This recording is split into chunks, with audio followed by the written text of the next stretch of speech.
오늘 이 시간은요, 지금도 계속이라는 제목으로 말씀을 나누고자 합니다. 한번 따라해 보세요. 지금도 계속. 지금도 계속. 지금도 계속. 지금도 계속. 제가 군대에 있을 때에 집에서 급한 전보를 받게 되었습니다. 어머니 위독, 귀가 바람. 그 전보를 받고 심장이 쿵 하고 떨어지는 것을 느꼈습니다.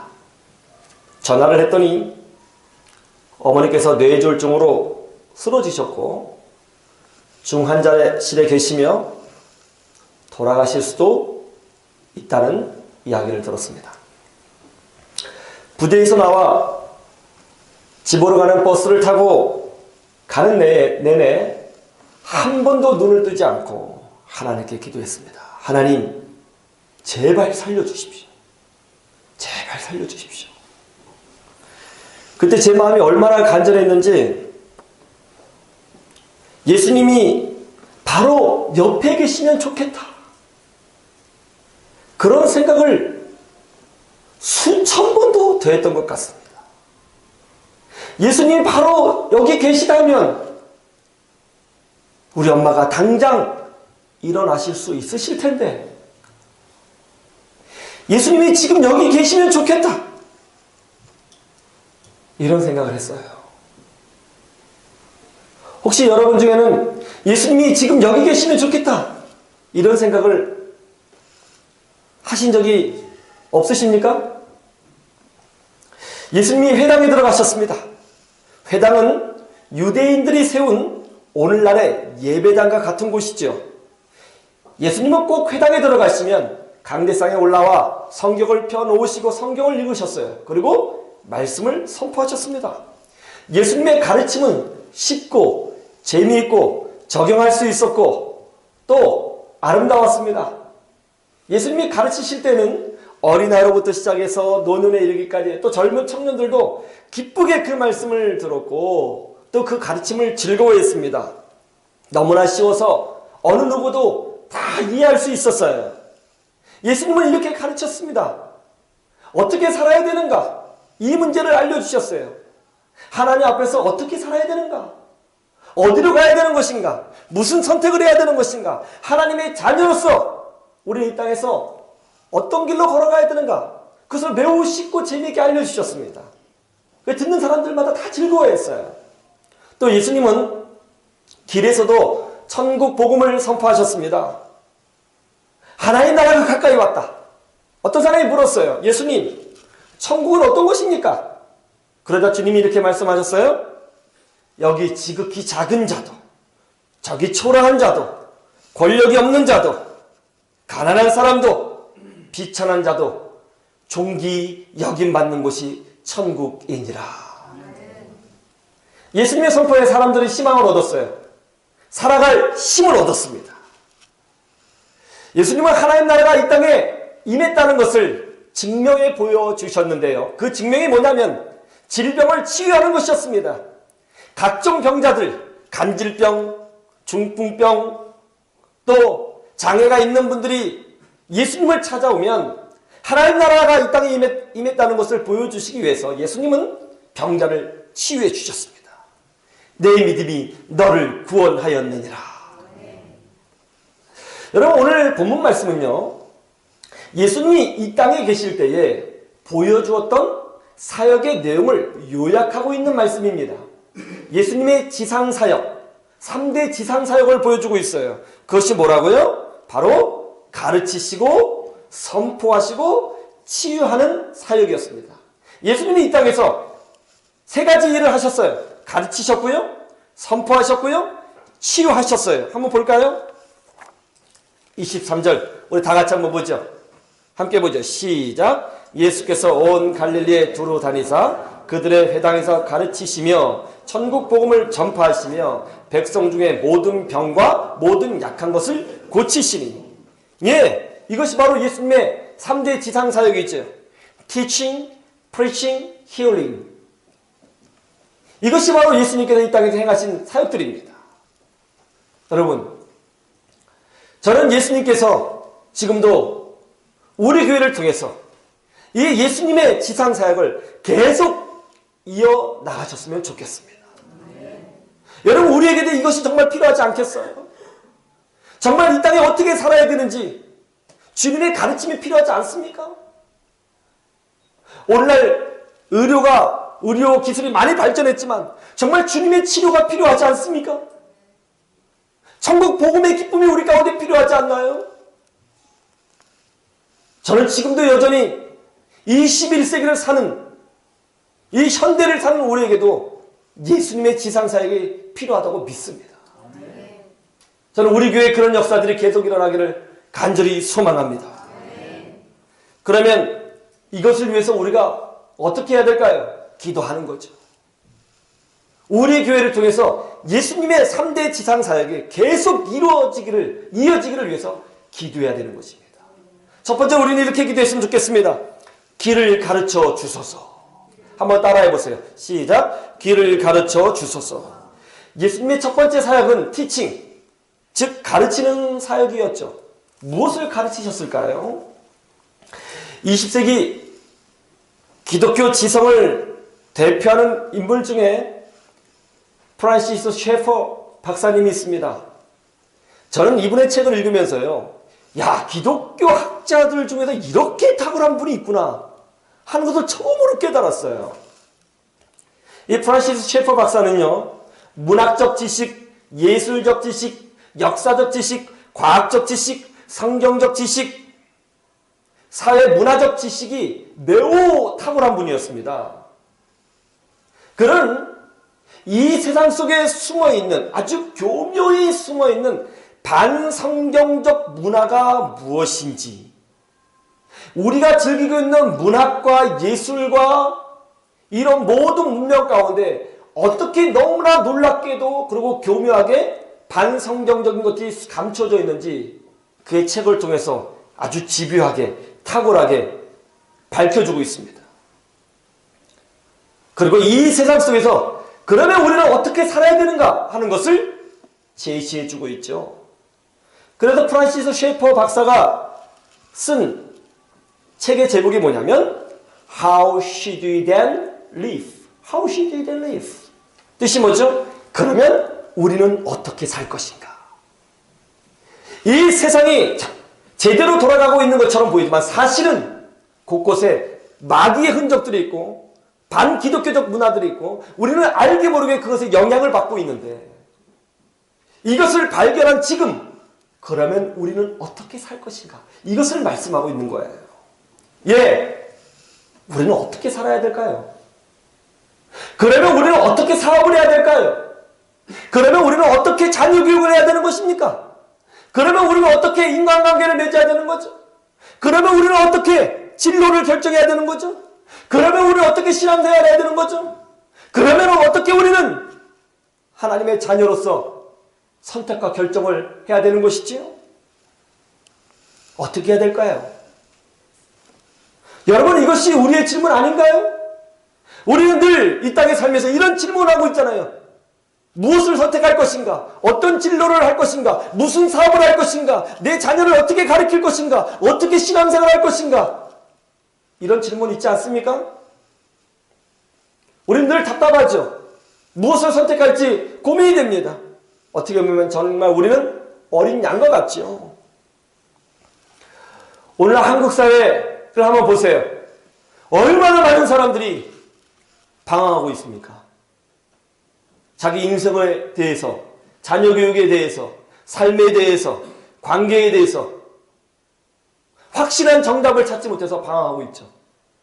21세기 한국 사회를 한 단어로 요약한다면 집단 방황이라고 할 수 있을 것입니다. 혹시 여러분 중에는 이런 방황을 겪고 계신 분이 없습니까? 저는 간절한 소망이 있어요. 그게 뭐냐면 이 시대 속에서 방황하는 수많은 사람들이 바로 우리 교회에서 성령의 인도하심으로 길을 발견하고 진리를 찾고 방향을 찾고 깨달음을 얻고 어떻게 살아야 되는지 알아 복된 길로 걸어가는 역사가 지금도 계속 일어났으면 좋겠습니다. 요한복음 14장 26절에서 예수님께서 어떻게 말씀하셨는지 아세요? 한번 찾아보죠. 요한복음 14장 26절 한번 찾아보세요. 요한복음 14장 26절. 예수님께서 이런 말씀을 우리에게 주셨어요. 요한복음 14장 26절. 우리 다 같이 한 목소리로 보죠. 시작. 보혜사 곧 아버지께서 내 이름으로 보내실 성령 그가 너에게 모든 것을 가르치고 내가 너에게 말한 모든 것을 생각나게 하리라. 예수님은 지상에 계시지 않습니다. 십자가에서 우리의 죄를 대신 지시고 죽으시고 3일 만에 부활하셨죠. 그리고 하늘에 오르사 만왕의 왕으로 보좌 가운데 앉아 계십니다. 그러면 예수님의 지상 사역, 가르치는 사역은 끝난 것인가요? 그렇지 않습니다. 바로 성령님께서 우리 가운데 역사하사 지금도 계속 우리를 가르치시고 인도해 주시고 깨닫게 하시고 생각나게 하셔서 가장 복된 길로 걸어가도록 인도해 주신다는 것이죠. 예수님께서 성령님을 통해서 가르치는 지상사역을 지금도 해나오고 계시다는 것입니다. 저는 여러분 모두가 이런 은혜를 있기를 주님의 이름으로 축원합니다. 그 개그 콘서트인가요? 봉숭아 학당 혹시 보셨습니까? 이 봉숭아 학당에 보면 제니퍼, 남자인데 여자 역할을 했던 개그맨이 있어요. 제니퍼. 그 김재욱이라고 하는 분인데요. 저도 좀 할 수 있는데 네. 이분의 신앙이 참 좋습니다. 이 본인이 개그맨 일을 하면서 정말 힘들었던 것이 두 가지래요. 하나는 뭐냐면 사람들이 자기를 우습게 여기더라는 것입니다. 자꾸 웃기고 그러다 보니까 우습게 여기고 또 애들도 김재욱이 왔다 막 이러는 거죠. 한참 꼬맹이가 자기 이름 막 부르고 사람이 쉽게 보고 여기 상처를 받아서 낙심이 될 때가 있었다는 거예요. 두 번째 시험은 뭐였냐면 아이디어가 고갈될 때 이 개그맨으로서 사람들을 웃게 해야 되는 아이디어를 자기가 개발해야 되는데 생각이 안 난다는 거예요. 어떻게 해야지 웃겨야 될지 모르겠더라는 거예요. 우리들이 들으면 별것 아닌 것 같은데 이분에게는 인생의 사활을 걸 만큼 매우 중요한 문제였던 모양입니다. 이것 때문에 날마다 고민하고 아파하고 힘들어했대요. 그런데 이런 시험이 올 때마다 답답해도 어려워도 주님 앞에 기도를 하면 신비하게도 하나님께서 웃길 수 있는 아이디어를 주시더라는 거예요. 그리고 세상을 이길 수 있는 어떤 용기와 힘을 10년 가운데 부어주신 은혜를 많이 체험했다고 얘기합니다. 이분이 어떤 교회에서 간증을 할 때 이렇게 간증을 했어요. 인생의 수많은 질문에 대해서 저는 항상 주 안에서 그 답을 찾을 수 있었습니다. 저는 우리 교회 교우들도 동일한 은혜를 체험하기를 주님의 이름으로 축원합니다. 인생의 문제가 있을 때마다 질문이 있을 때마다 세상을 이기는 지혜를 주시는 성령의 은혜를 체험했으면 좋겠어요. 우리 교회 오는 심령들마다 그러면 우리는 어떻게 살 것인가? 그러면 우리는 어떻게 자녀를 키울 것인가? 그러면 어떻게 우리는 사업을 해야 될 것인가? How should you live? 이런 질문을 가지고 올 때에 성령께서 깨닫게 해주시고 길을 보여주시고 알게 하시고 인도해 주시는 성령의 내비게이션의 역사를 경험했으면 좋겠습니다. 우리 교회들은요 방황하지 않았으면 좋겠어요. 분명한 확신을 가지고 믿음의 승리를 거뒀으면 좋겠습니다. 저는 특별히 우리 자녀들 진로를 결정할 때 방황을 많이 하잖아요. 우리 자녀들이 성령의 은혜를 입어서 그런 세상적인 방황을 하지 않고 분명한 확신을 가지고 가장 복된 길로 걸어가는 역사가 있었으면 좋겠습니다. 여러분 이것을 위해서 우리가 기도해야 돼요. 길을 가르쳐 주옵소서 기도해야 되는 것입니다. 그럴 때 그런 역사가 일어나게 되는 줄로 믿습니다. 어거스틴이란 청년이 있었는데 젊은 날부터 매우 방탕하게 살았습니다. 결혼도 하지 않고 어떤 어린 여자와 동거 생활을 했어요. 그리고 그 당시에 어떤 사이비 종교에 빠져서 심취해서 그냥 사이비 종교가 인도해 주는 대로 살았어요. 그리고 세상에서 즐길 수 있는 쾌락은 다 즐겼습니다.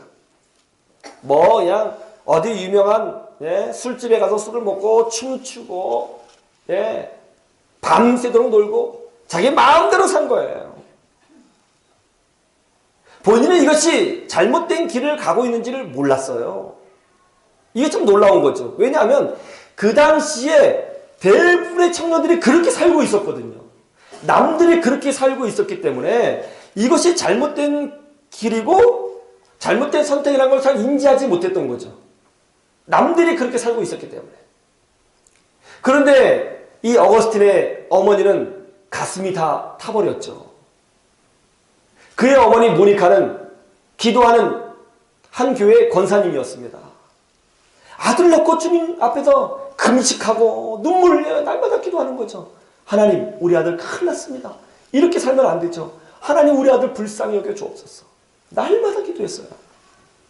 그러다 어느 날 어거스틴이 낮잠을 자고 있는데 갑자기 문 밖에서 어린아이들의 노랫소리가 들립니다. 근데 그 가사 내용이 참 기가 막혀요. 그러니까 아이들이 부르는 노래의 가사가 뭐였냐면 책을 들고 읽어보아라 하는 노래예요. 책을 들고 읽어보아라. 책을 들고 읽어보아라. 그 노랫소리에 딱 눈을 떴어요. 앞을 딱 보는데 정말 성경책이 있는 거죠. 성경책을 집어서 폈습니다. 그때 성경 말씀이 자기 눈에 확 들어왔는데 그 말씀이 어거스틴의 심령을 사로잡았습니다. 그 말씀이 바로 로마서 13장 13절에서 14절 말씀이죠. 낮에와 같이 단정 행하고 방탕하거나 술 취하지 말며 음란하거나 호색하지 말며 다투거나 시기하지 말고 오직 주 예수 그리스도로 옷 입고 정욕을 위하여 육신의 일을 도모하지 말라. 이 말씀을 딱 읽는데요, 심장을 파고드는 거예요. 그때서야 비로소 그는 이것 자신의 인생이 잘못된 길로 가고 있다는 것을 깨닫게 되었습니다. 그는 변화받았습니다. 이후 그는 교회의 최고의 영적 리더로 성장하게 되었고 영혼을 살리는 목회자가 되었으며 그 당시에 많은 사람들에게 선한 영향력을 미치는 사랑의 리더가 되었습니다. 저는 지금도 예수님의 지상사역이 지금도 계속 우리 가운데 이루어지기를 주님의 이름으로 간절히 소원합니다. 방황하는 영혼이 진리를 찾고요. 두려워하는 영혼들이 평강을 얻고요. 아파하는 심령이 지금도 계속 치유되는 역사가 일어났으면 좋겠어요. 이를 위해서 계속 기도하는 우리 교회가 되기를 주님의 이름으로 축원합니다. 세 번째, 우리의 기도는 이거야. 두 번째, 우리가 기도해야 될 내용은 이거죠. 천국 기쁨을 주소서. 이겁니다. 한번 따라해 보세요. 천국 기쁨을 주소서. 예수님의 두 번째 지상사역은 하나님의 나라, 즉 천국 복음을 선포하는 사역이었습니다. 천국 복음이 뭐죠? 죄인이 용서받는 겁니다. 가난과 저주가 변하여 축복이 되는 것입니다. 버림받은 이방인이 하나님의 자녀가 되는 것입니다. 병든 자, 자격 없는 자, 비천한 자, 부끄러운 자가 하나님의 사랑 가운데서 존귀히 세워지는 것입니다. 이것이 천국 복음인 것입니다. 이 천국 복음이 선포되면 많은 사람들이 희망을 얻게 되었고 즐거움을 회복할 수 있었어요. 그래서 마가복음 12장 37절에 보면 당시 예수님의 선포를 들은 성도들의 반응이 기록되어 있는데 참 재미있습니다. 이렇게 기록되어 있어요. 많은 사람들이 즐겁게 듣더라. 복음이 뭐예요? 복된 소식이죠. 기쁨의 소식이죠. 좋은 소식이죠. 우리 예수님은 우리에게 자유를 주시기 위해서 이 땅에 오신 줄로 믿습니다. 자격이 없는 자를 용서하시고 사랑하시고 천국 자녀 삼아주시려고 이 땅에 오신 거죠. 그러므로 예수님을 만나는 사람들은요, 어느 누구든지 기쁨이 회복되게 되어 있습니다. 누가복음 말씀을 보면요, 복음을 설명할 때 항상 동반되는 단어가 뭐냐면 기뻐하더라, 즐거워하더라. 이것이 계속 반복돼요. 복음의 핵심이 뭐냐면 기쁨이고 즐거움인 거예요. 그럼 어떻습니까? 오늘날 수많은 그리스도인들이 이 기쁨과 즐거움을 상실해버렸어요. 교회 안에서 즐거움이 없어요. 기쁨을 누리지 못해요. 왜 그래요? 교회 안에 또 다른 율법이 존재하고 교회 안에 정죄가 있고 교회 안에 판단이 있어요. 책임과 의무감만 남아버렸습니다. 그 안에 있는 영적인 기쁨을 상실하고 정신만 남아버렸죠. 교회를 다녀요. 즐거움이 없어요. 기쁨이 없어요. 이거 잘못된 거예요.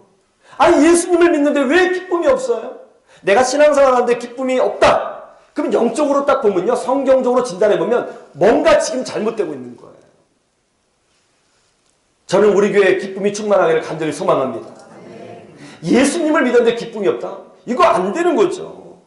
어떤 사람들이요, 예수님을 만나면 그 안에 성령의 기쁨이 충만하게 되어 있어요.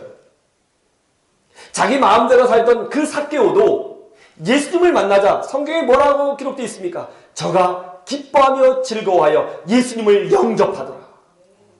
바로 이거죠. 기쁨은요, 기독교의 능력이고 자랑입니다. 우리가 전도할 때도 마찬가지예요. 예수 믿으세요. 우리 교회에서 오셔서 신앙생활 하세요. 이렇게 전도할 때 기쁜 표정으로 전도해야죠. 예수 믿으세요. 제가 왜 예수님을 믿어야 됩니까? 예, 교회 다니면요, 정말 힘들고 짜증나고 피곤하고요. 아침에 맨날 나가야 되고요. 설교 들을 때 막 어깨에 막 바위덩어리 올려놓은 것처럼 너무나 피곤하고요. 졸리고요. 막 확 지쳐버려요.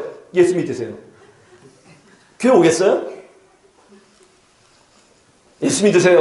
왜요? 정말 기쁩니다. 저는 원래 기쁨이 없이 이 사회 속에서 하루하루 지침 가운데 살았던 인생이었어요. 그러나 예수님이 제 안에 들어오시자 제 안에 기쁨이 회복되었습니다. 너무 행복합니다.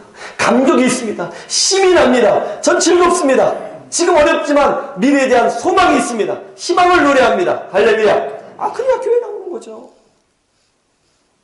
저는 우리 교회 안에 계속하여 천국 복음의 기쁨이 선포되고 그 복음 안에서 기뻐하고 즐거워하는 역사가 지금도 계속 일어나기를 주님의 이름으로 축원합니다.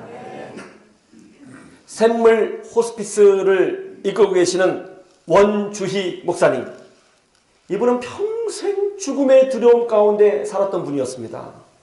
어렸을 때 워낙 약하게 태어났고 또 질병을 많이 알아서 항상 죽음에 대한 두려움이 있었어요. 나 죽을지도 모르겠다, 이런 생각을 하고 살았던 것이죠.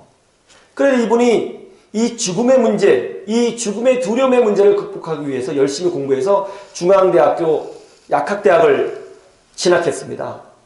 이 약으로 어떻게 자신의 몸을 건강하게 만들고 싶었던 것이죠. 학교 다니다가 군대에 갔어요. 군대 갔는데 부대별 스케이트 대항이 있었는데 이분이 선수로 뽑혀서 이제 스케이트 연습을 하게 되었습니다. 그러다가 넘어져서 크게 다쳤어요. 고관절이 크게 다쳤습니다. 통증이 오는데요, 참을 수가 없더라는 거예요. 진통제를 먹었습니다. 통증이 가라앉지 않았습니다. 죽음에 대한 두려움이 엄습했습니다. 나중에는 몰피를 투여했는데도 잠깐뿐이고 통증이 가라앉지 않더래요. 그때 깨달았어요. 의학적인 방법은 한계가 있구나. 이걸로 더 되는 것은 아니겠구나. 두려웠습니다. 그러던 중에 번쩍 든 생각이 뭐냐면, 혹시 교회라는 곳에 가서 세례를 받으면 이 두려움이 없어지고 건강해지는 것은 아닐까? 그래서 이제 군대에서 세례를 받게 되었습니다. 진중 세례식이라고 하는데요, 많은 병사들이 함께 세례를 받는 것이죠. 진중 세례를 받게 되었습니다. 근데 세례를 받았는데도 이 두려움이 없어지지 않았고 통증이 없어지지 않았습니다. 그런데 그날 밤에 군종병과 기독 병사들이 자기 병실로 찾아와서는 찬송을 불러주었습니다. 당신은 사랑받기 위해 태어난 사람, 찬양을 불러줬는데요, 놀라운 걸 체험했어요. 통증이 없어지더라는 거예요. 통증이 없어졌어요. 여기 뭐가 있는 거구나.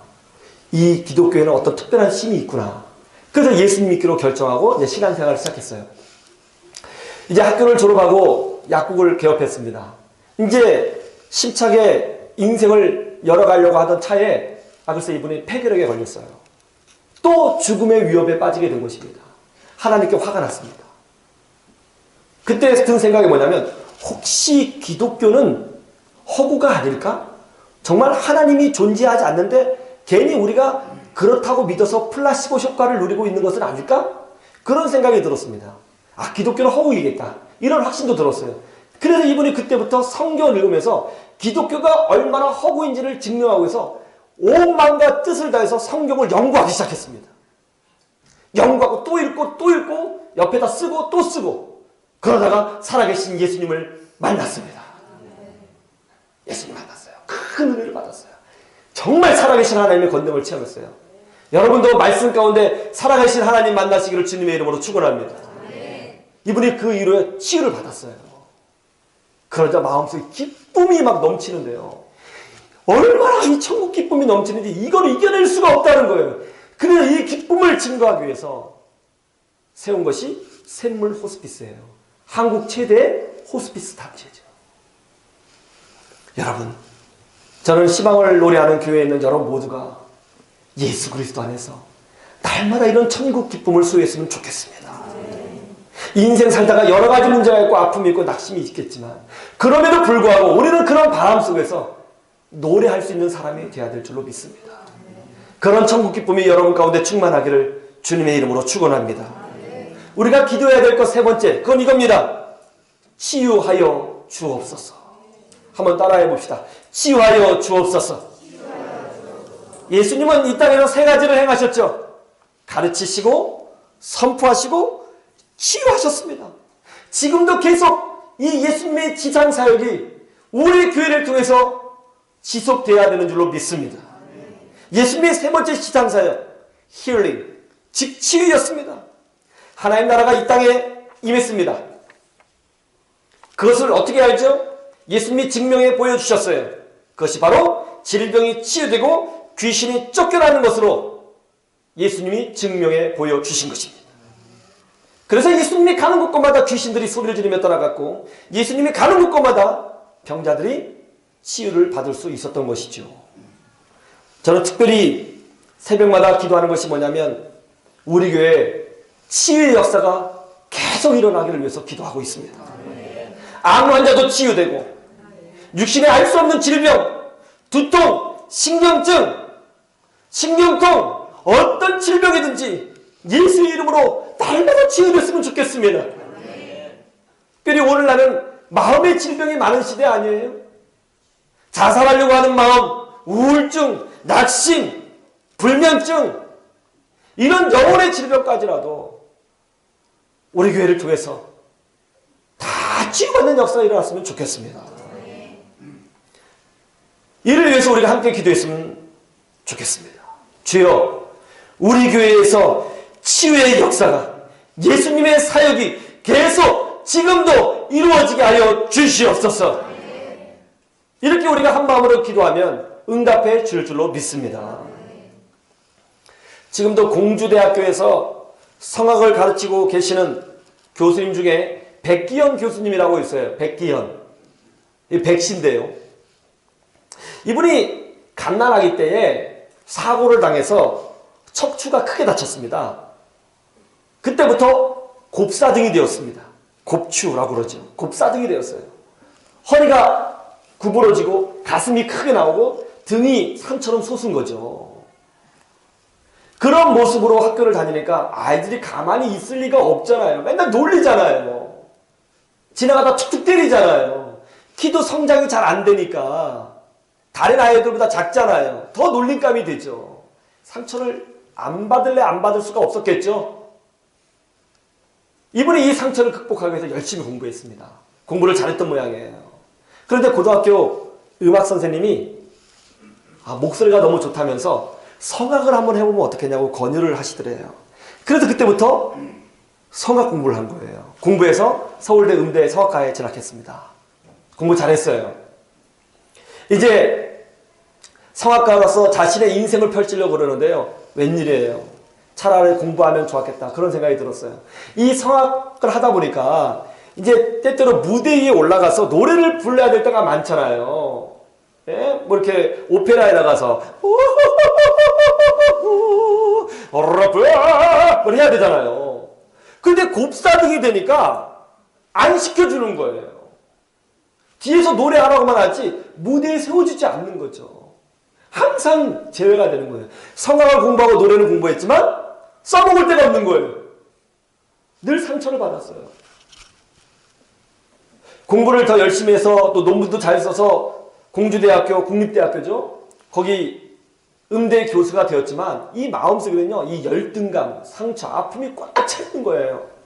아무리 나도 한번 할 수 있다고 얘기를 해도 인정해주지 않아서 인생의 자괴감이 왔습니다. 몇 번 자살 시도를 했어요. 몇 번. 차라리 죽는 게 낫겠다. 내 인생에 무슨 의미가 있어? 자살 시도를 했어요. 실패했어요. 자신의 인생이 너무나 답답했습니다. 물론 이분 교회 다녔어요.